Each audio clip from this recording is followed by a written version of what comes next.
Andrea, lovely to speak to you. Now, you've come out of this Conservative Democratic Organisation conference last week. It struck me as a bit of a bring back Boris fest, but wasn't it a bit embarrassing that Mr Johnson didn't make an appearance in person himself? Morning, Camilla. No, I mean, it's clearly to the centre right of the party. Those who really support Boris, the majority of them was there. But I think it would have been difficult for him to have been there because it looks like he's making a comeback, doesn't it? If is there, and I mean, what the conference was really about, we want to see proper Conservative policies again, Camilla. We don't want to see a rise in taxes. We want to see us control migration. We want to ensure we protect freedom of speech. We want to, really take hold of the economy and spend less. And at the same time, you've got a lot of your colleagues, the likes of, say, Tobias Ellwood. There's a piece in The Observer as well today saying that the last thing the Tories need is this lurch to the right. You're sort of characterised your caucus of people within the party as sort of swivel-eyed and outdated and still harking on about Brexit. Is that a fair criticism or not, Andrea? Oh, well, I mean, look at the Matt Hancock comments this week. I tweeted back at him. I mean, there's always been a wide range of opinions within the party, but let's not forget, I mean, the Prime Minister's comments only the last couple of days about not setting these migration figures, what was in the manifesto. I personally think that's wrong. Let's not forget, Camilla, we all stood on this Conservative 2019 manifesto and we should honour these promises. Let's talk about immigration then. The figures are going to come out this week. They might be close to 1 million. We remember David Cameron talking about caps at 100,000. What numbers would you like to see coming in net? I mean, I'd like to see our manifesto commitment, because I think the concern is these numbers that we're hearing now.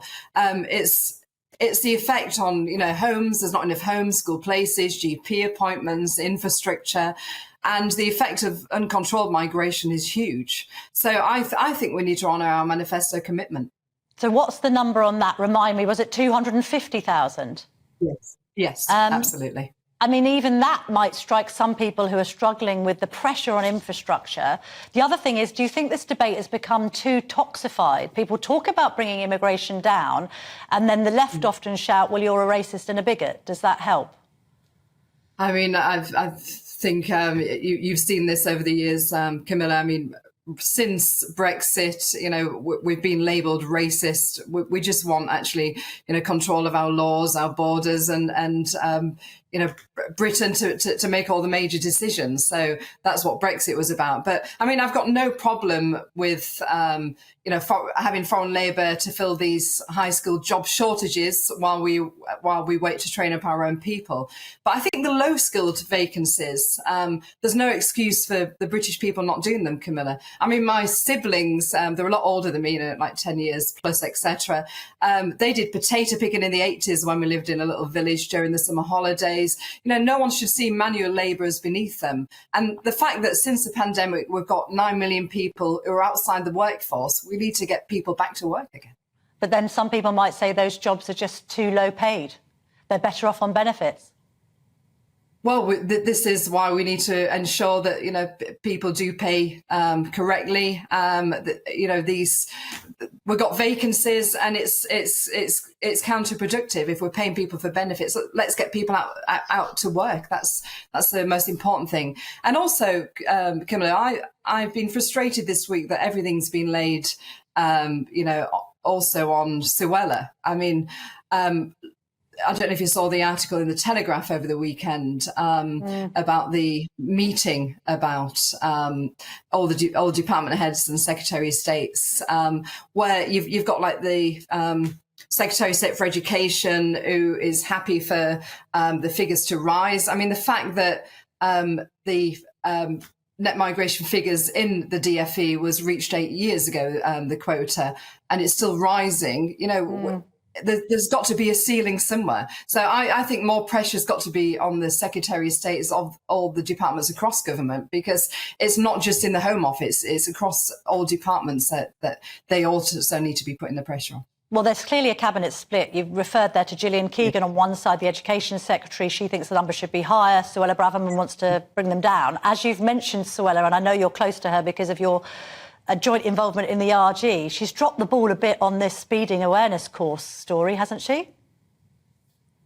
My understanding is that she wasn't trying to get out of doing a speed awareness course. She just wanted to do it in a way where, her face wasn't on the camera publicly, because, that would become a news story in itself, which clearly it's ended up becoming a news story. So my understanding, she wasn't trying to get out of, paying a fine or doing the speed awareness course. If she got sacked and she went for the leadership, would you back her? I think it's too early to say, Camilla. We are walking a tightrope. Clearly I'm not happy with the direction of the party at the moment. And as we saw in the local elections, people were saying to me they don't necessarily fear Labour because we've got a socialist government at the moment. That's what they're saying on my doorstep. But that's a dangerous place to be in. Because, those of us who remember what a socialist government are like, and especially if it was a coalition as well, we need to start having a lot more stronger and also commit to our manifesto promises, what every one of us in the MPs. But Andrea, that seems to be indicating that you regard Rishi Sunak to be a bit of a socialist, do you? Well, he's the Prime Minister. It's up to him to steer the party as he sees fit. But I would like to see less presidential-style flashy photo opportunities walking out of planes and more delivery. I think that's what we need to focus on as Conservatives. As I mentioned, we need to see lower taxes and actually pulling our own zing and spending less. I think that's the most important thing. But are you saying has he got socialist tendencies, do you think, Rishi Sunak and Jeremy Hunt? I'm not saying he's got socialist tendencies. Clearly it feels at the moment that they're more to the left of the party than, Thatcherite conservatism, which I support in the wing of the party. But I just think that as Conservatives, we shouldn't raise taxes. And I go back to, we should deliver on our manifesto commitments. It's a tightrope at the moment. We don't want to necessarily bring a leadership change, because it'll mean there'll be a general election and we'll end up with 100 seats with the polling at the moment, Camilla. So, we can't do political suicide over this at the moment. This is why I think we need to put pressure on to get back to pressure on the Prime Minister to get back to more Conservative type policies. And we must really get these net migration figures down. And it's disappointing that the Prime Minister is not committing to the target that was set in the manifesto